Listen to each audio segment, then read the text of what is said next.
wabarakatuh. Waalaikumsalam warahmatullahi wabarakatuh. Puji syukur kita ucapkan atas kehadiran Allah yang telah melimpahkan rahmat dan karunia-Nya kepada kita bersama, sehingga kita telah dapat berkumpul di kelas pada hari ini. Salawat beriringan salam tidak lupa pula kita sanjungkan kepada Nabi kita Muhammad SAW. Saya Dimas Andika dengan NIM 33404439 sebagai moderator pada presentasi hari ini. Untuk materi kali ini akan dibahas oleh yang pertama Jamaluddin Wahid dan yang kedua Yati Abdul Ghani. Untuk materinya yaitu perbedaan dan peranan akuntansi manajemen.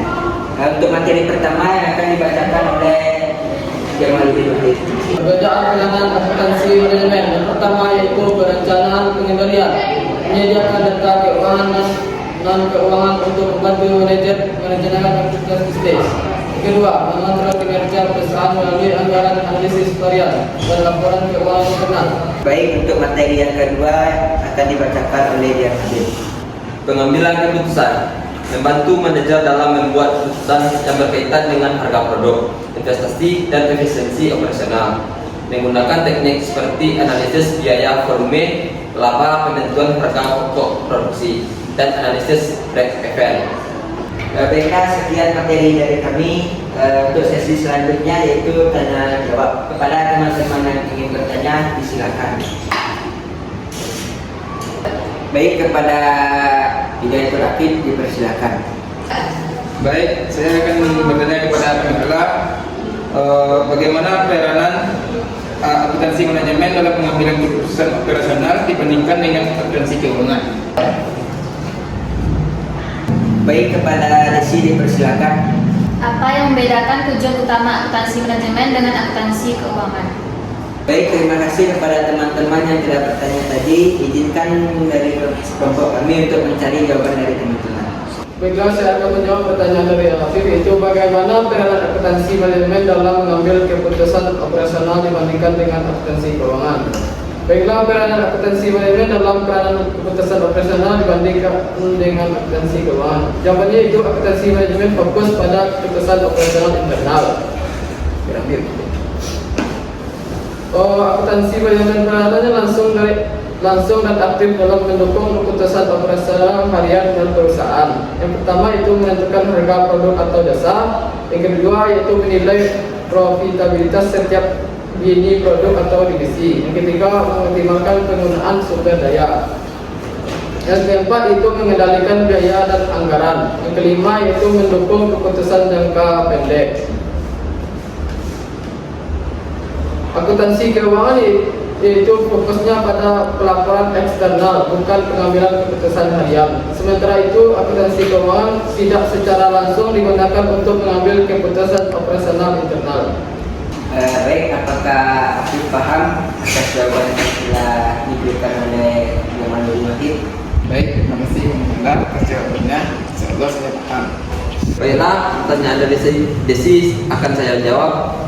Apa yang membedakan tujuan utama akuntansi manajemen dengan akuntansi keuangan? Yaitu untuk membantu manajemen dalam perencanaan, pengembalian keputusan, dan pengendalian operasional perusahaan.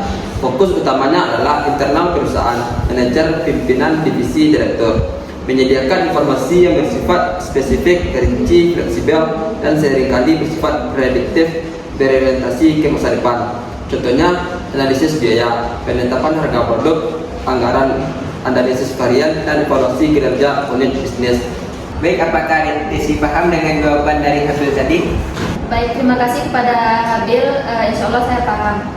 Baik, sekian presentasi dari kelompok kami. Lebih kurang kami mohon maaf. Wassalamualaikum warahmatullahi wabarakatuh. Waalaikumsalam warahmatullahi wabarakatuh.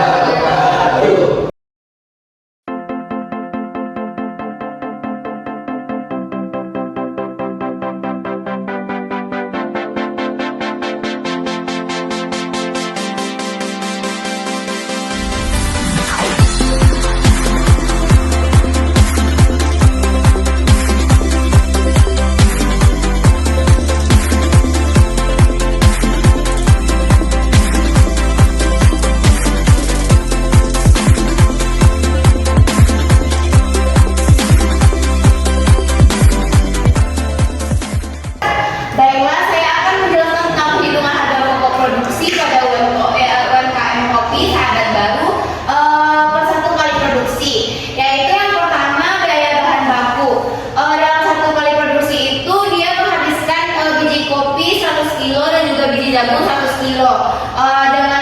Dengan total harga biji kopi itu 7.200.000 dan total biji jagung yaitu 650.000. Total biaya bahan baku yaitu 7.450.000. Selanjutnya yaitu biaya tenaga kerja langsung. Yaitu yang pertama biaya penggilingan itu dihitung per belek. Satu kali produksi dia menghabiskan 150 belek. Kalau dihitung yaitu satu belek itu 4.000. Jadi totalnya 600.000. Selanjutnya bagian menyangrai 100 kilo dengan total 25.000. Bagian mengayak 100 kilo dengan total 75.000 dan bagian mengemas 100 kilo dengan total 125.000. Jadi total biaya tenaga kerja langsung itu yaitu 825.000. Selanjutnya biaya overhead pabrik. Dalam satu produksi bubuk kopi dia menghabiskan kayu bakar dengan total biaya 58.000, listrik dalam satu minggu yaitu 750.000 dan gas 234.000. Kalau packaging yaitu 8.250.000 dan perawatan mesin 100.000. Jadi total biaya overhead pabrik tetap yaitu 9.262.100. Selanjutnya yaitu biaya overhead variabel.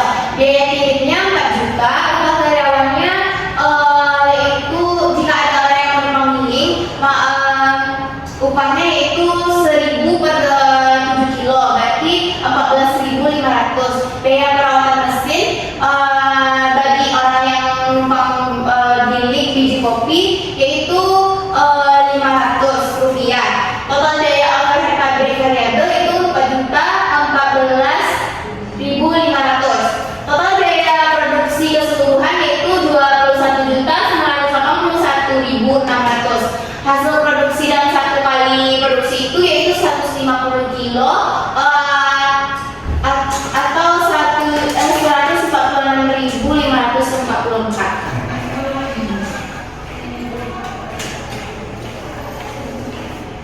Baik, untuk selanjutnya yaitu harga pokok produksi seharusnya. Yang pertama biaya bahan baku. Untuk biji kopi untuk 100 kilo dikenakan biaya 7.200.000 atau untuk biaya per kilonya itu 72.000. Kemudian untuk biji jagung per 100 kilo 650.000. Untuk total biaya bahan baku dikenakan sebesar 7.850.000. Yang kedua biaya tenaga kerja langsung. Yang pertama biaya penggilingan yaitu 150 belek dengan biaya 600.000. Yang kedua bagian menyangrai untuk 100 kilo 25.000. Yang ketiga bagian mengayak untuk 100 kilo 75.000. Dan yang keempat bagian mengemas 100 kilo dikenakan biaya 125.000. Total biaya tenaga kerja langsung yaitu sebesar 825.000. Untuk biaya selanjutnya yaitu biaya overhead pabrik.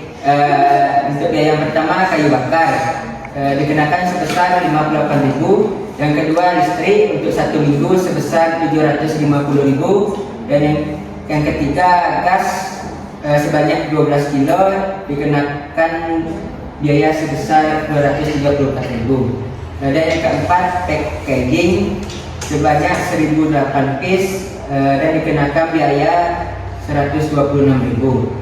Kemudian bentuk penyusutan gedungnya selama 2 tahun sebesar 3 juta.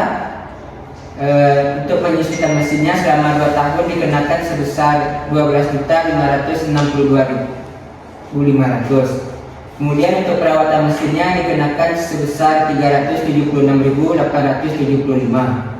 Dan untuk total biaya overhead pabrik tetap yaitu sebesar 17.107.375. Untuk selanjutnya yaitu biaya overhead variabel. Yang pertama biaya kirim dengan harga 4 juta rupiah. Untuk upah karyawan jika ada yang menumpang giling biji kopi dikenakan biaya 14.500. Kemudian untuk biaya perawatan mesin jika ada yang menumpang giling biji kopi dikenakan 50.000. Jadi total biaya overhead pabrik variabel yaitu sebesar 4.064.500. Dan untuk total biaya produksinya yaitu 29.846.875. Dan untuk hasil produksinya yaitu 150 kg. Dan untuk harga pokok produksi per produknya yaitu sebesar 198.980. Baik, ini merupakan logo dan juga kemasan dari UMKM Kopi Sahabat Baru yang sedang digunakan sekarang. Lalu kami merekomendasikan kepada pemilik usaha untuk mengupgrade menjadi logo seperti ini karena menurut kami logo seperti ini lebih menarik perhatian para milenial, para Gen Z dan juga para kalangan anak muda untuk tertarik kepada Kopi Sahabat Baru. Baik, ini merupakan kemasan yang kami rekomendasikan kepada pemilik usaha UMKM Kopi Sahabat Baru. Alasan dari kami untuk memilih kemasan seperti ini karena menurut kelompok kami kemasan seperti ini lebih simpel, modern dan siap bersaing di pasar. Terima kasih kami ucapkan kepada Ibu Sri Madonna Saleh, SEMSI, yang telah membimbing kami selama 1 semester ini. Semoga nilai kami Hari adik Bu.